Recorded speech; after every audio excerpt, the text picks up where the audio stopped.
Good. Here after the show on the Go Wrestling Q&A. I'm here with returning guests back when it was Indie Wrestling Q&A, but it's look at it. We got David Starr. That's right. How are you feeling? How are you feeling tonight? Right. I'm feeling great. I'm really happy. This is my third time on the show, right? Third time? Yes. I think third time. So it's like 4 times. I'm pretty much the all-star of this Q&A. You're getting up there. So tonight you saw him in a match. He took on Shane Strickland. He got screwed out of the match from JT Dunn, his former partner, Juicy Product. How did the whole tag team of the Juicy Product dissolve? I mean, all in all, I guess the simplest way I've put it, because there's been a few people that have asked me about that. A lot of people actually have been asking about that. It was really just a difference in attitudes. You know, we came together with the same mindset. I kind of kept that. JT went away from it. And then we just haven't really seen eye to eye for a little while. And then he wanted to go one way. I wanted to stay together. And, you know, just a big difference of opinions. And he tried to declare war on me, so I have no problem taking it right back to him, you know. And tonight was somewhere, again, where he decided to sneak attack me once again. And there's a couple times where I've gone after him. Pretty much anywhere I am, he'll be, and anywhere he is, I'll be. So that's where it goes. We don't stay within boundaries. We don't worry about that. It doesn't matter what company it is. We don't care. It'll be taken anywhere. So it's kind of like the Adam Cole, Ryan McBride, Maryland feud. So you got it. Many people have been comparing it to the Adam Cole, Ryan McBride feud. Many people have. But we'll see how it escalates. He's got a new shirt. He's the King of Taunts. Let's talk about how did that whole name have come about. In reality, it was just kind of, I was having fun. You know, I just have a lot of fun in the ring. I like to I like to fancy myself a showman. So I thought that I was having fun doing it, and I figured the fans would pretty much like it. If I'm having a good time, they'll have a good time. And then just kind of I started saying that I would do I would do the taunts. I was the entertainment within sports entertainment. So yeah, and it just kind of came up, just my own thing, just kind of taking on originality and making it an original gimmick. Well, you got TV. You got Dolph Ziggler. Have you ever got the? Well, who would some of the wrestlers that you compare yourself to on TV? I try not to compare myself to anybody, really. I look up to a lot of those guys, and I watch their stuff, and I'll study them. But I try to stay away from comparisons, because especially so many people every person takes a different path, I should say. Everyone goes somewhere different direction. Everyone has their own unique, I guess, flavor of ice cream, I guess is the way to put it. So I try not to compare myself, but I really enjoy watching guys like Dolph Ziggler. I love John Cena's wrestling. I love Dean Ambrose, like all those guys. Seth Rollins is great. There's so many good guys on TV right now. Whether it's WWE, whether it's TNA, whether it's Ring of Honor, whether it's Lucha Underground. Even New Japan's on TV now, and they're all awesome. PWS is on TV. Like, there's a lot of great TV wrestling. So I look and watch a lot of those guys. Some of them I'm friends with, and it's great to see everybody doing really well. I think one time you told people in Combat Zone you weren't working for Combat Zone anymore, and now you're back in Combat Zone, WSU. Why did you come back to Combat Zone? I left because I felt my friends were treated poorly and wrongly. So I left based on principle. And then in the time I took off, I realized that those same people, that they weren't really real. And I felt that I was the only one that was being my real self, and everyone else was kind of being real shady. So I decided to come back to prove myself. A lot of people seem to think that because I was just the taunt master, really entertaining, that I wasn't really that good of a wrestler for whatever reason, even though I have a very good collegiate wrestling background and goes back to when I was 7 years old. And I feel that I'm a pretty solid technical wrestler as well. I went back to CZW to prove that I'm the best. Period. That's really why I went back. And I think that it's a slow process, but people are coming around. And then when they do come around, the people that weren't on my bandwagon, you know, I don't really care. I'm just going to go out there and do my best every single time. And whether you love me or hate me, I'm going to make sure you get a reaction. That's pretty much it. So just the last time we talked, who's been some of your most physical matches you've been in? Physical matches. Recently, I had a match with Eddie Edwards.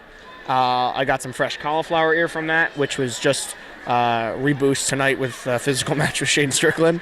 I've really physical matches with Tommy Swade. Really physical matches with JT Dunn. I've had really physical matches with DJ Hyde.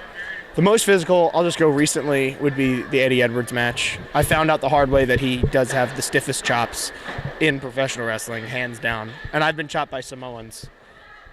So, I mean, they were pretty rough. I had welts, I still do, all over my chest. And I got some new cauliflower ear. I had a scrape on my forehead. It was pretty rough. But it was a great match. So, during a wrestling show, what's your favorite time to go out and perform? My favorite time? Oh, like where on the show that is? I don't know. I've been in pretty much every position. I've been the first match. I've been the last match. I've been the guy right before intermission. I've been the guy right after intermission. I've been the guy in between each of those sets of the two halves. In reality, it's not so much when, it's about how you handle it. Because you watch the matches, so you want to give the fans their money's worth all the time. That's always what you want to do, and you don't want them to see the same stuff over and over and over again. So you try and mix it up. I love the challenge of going on last, because you have so many great wrestlers in all these shows, and it's really hard to top that. But that's why you're put in that position. And if you can't deliver, then you shouldn't be last. So I guess I would say I really like being last. The easiest spot, in my opinion, is first. Because, it's that fresh, the crowd's super into, normally they're super into it, they're ready to see some wrestling, and then you go out there and hopefully you deliver what they want. But I guess the challenge of being last is probably my favorite. So when you were with JT Dunn, what was some of your favorite moments as a tag team? Wrestling the Young Bucks. That was great. Winning the CZW titles was awesome. Traveling everywhere. I don't know what I would consider my favorite moments. Someone else asked me that question. And I really, I don't know.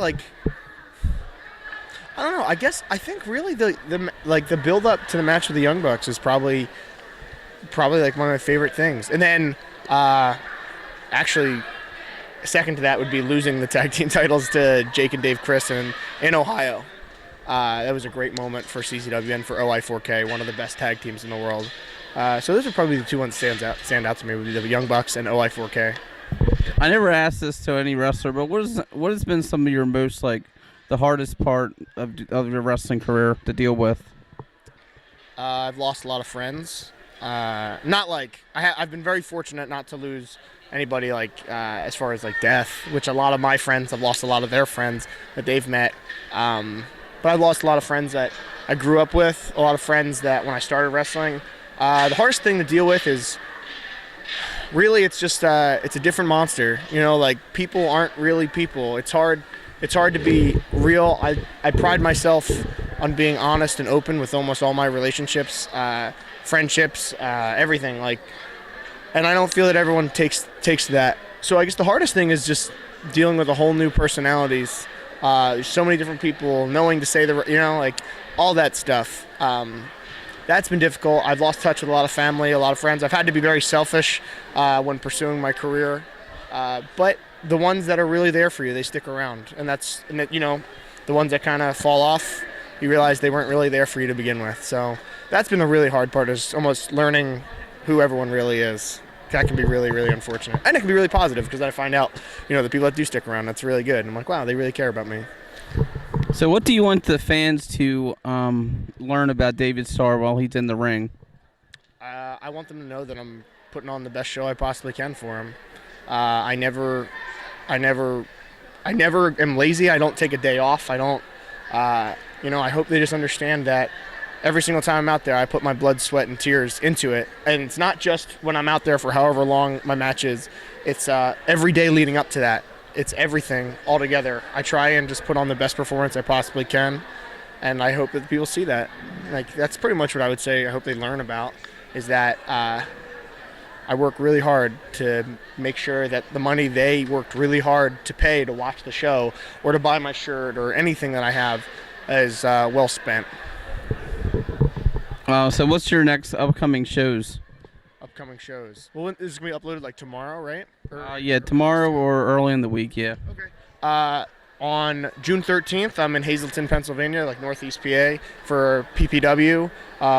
June 19th, I'm at C4 Wrestling in Canada. I believe that's like near Hamilton, Ontario, Canada. Then the day after that, I'm at NYWC in Long Island, which is Deer Park, New York. Let me try to remember all my other ones. I think I'm back in Brooklyn on June 27th. I don't know if I'm allowed to announce where I am the next day yet, but I'll be somewhere on June 28th as well, and you'll probably find that out whenever that gets released. Then the beginning of July, I'm back to Rockstar Pro Wrestling in Ohio. Can I remember all these dates right now off the top of my head? That'd be really impressive. Let's see. I'm at Tier 1 Wrestling in New York and Brooklyn again on July 10th. July 11th, CZW's back at the ECW Arena, where I'm wrestling Shane Strickland again. And then, wow, I do know the next show, and I know the next dates, but I'll leave it at that. Check my Facebook for my schedule. I'll post it every once in a while. See, pro wrestling is a really busy hobby, sport, whatever you want to call it. Some people have told me wrestling's a hobby. For some people, it's a hobby, and those people should probably leave. I've also been told wrestling is fake, but another reason pro wrestling is not fake. You know what's really fake? The Avengers was really fake, wasn't it? I didn't see the new Avengers. Well, but either way, like, okay, what's your favorite movie? My favorite movies, I'm a big horror fan. I'm sorry to hear that. Horror movies are terrible. Horror movies, or I really like slapstick comedies. So do I. I love slapstick comedies. Well, what's your favorite movie? Favorite? Just pick one. I would say Dumb and Dumber. Dumb and Dumber. You know Dumb and Dumber's really fake? I know it's all fake. Right. But it's entertainment, right? It is. So why would you put down something that's entertainment because it's fake? It's entertainment. We understand that. And as far as fake, tell me that every day when I wake up in pain that it's fake. Tell me the people that pay money to enjoy and their kids run up and down and go crazy for you, tell them that's fake. What's fake about it? Like just because we're putting on a performance, it's live action theater. It's not fake. It's as fake as you want to say it is, sure. But then go ahead and say TV shows are fake and all that stuff's fake. It's all the same thing. It's entertainment. It does really bother me when people say fake because it's just, in all honesty, the best thing I can say, it's dumb. Because you see that excuse for any other form of entertainment except for some reason for wrestling, it's okay. I do agree. Wrestling is entertainment, but it's a hobby of mine. I've grown up with it since I was a kid. I developed an independent show to learn about the wrestlers. I'm never going to get involved in the wrestling business. But yeah, I'm interviewing wrestlers. I don't care if people like me or hate me. I don't really care. It's just what I am. So you can follow me on Facebook.com, QA Wrestling, YouTube /TheIndyWrestlingFan. You can also follow me on my movie page. It's Facebook.com, Heavy J's Rail Picks. Any closing words from David Starr? I would just say again, let's wrap it up with the follow me on Twitter @theProcDS. That's also my Instagram handle. Follow me there too. Like all my pictures and stuff. I post them on my cat, Sadie, and my girlfriend. She's an aspiring. Well, she is a model and she's a fitness model and a competitor. Follow her on Twitter, Callie_feline, and on Instagram is such a fitty kitty with underscores in between each word.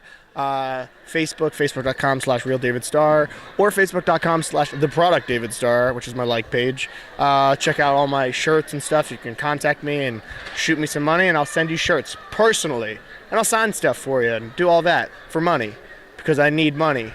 You can send me your money. If you don't even want anything, you can just send me money. I'll take it. I'll gladly accept that.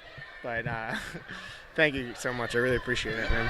This is another a friend of mine that was at a wrestling show tonight compared you to. You look like Sean Stasiak. Bill DeMott told me I look like Sean Stasiak and called me Meat when I worked out with him. Or no, he called me Stasiak, and I asked him to refer to me as Meat because that's my favorite Sean Stasiak gimmick. Yeah, I told you looked like Adam Scott from Step Brothers. You know what else I just got called? I was told I would look like Johnny Damon not too long ago. I didn't see it. Not the bearded Johnny, clean-shaven Johnny Damon. I do kind of see a little bit. I've been told I look like Jonah Hill, but I don't see it. I don't see anybody in Hollywood that could play me either. No way. But don't play me but me. Yeah, exactly. But This concludes the part 3 interview with David Starr. I know I don't really name my interviews, but it's part 3. I guess look for this on YouTube, Facebook tomorrow or the next upcoming weeks. I want to thank you for your time again. Thank you so much. I appreciate it, man. Yep, and I'm signing out.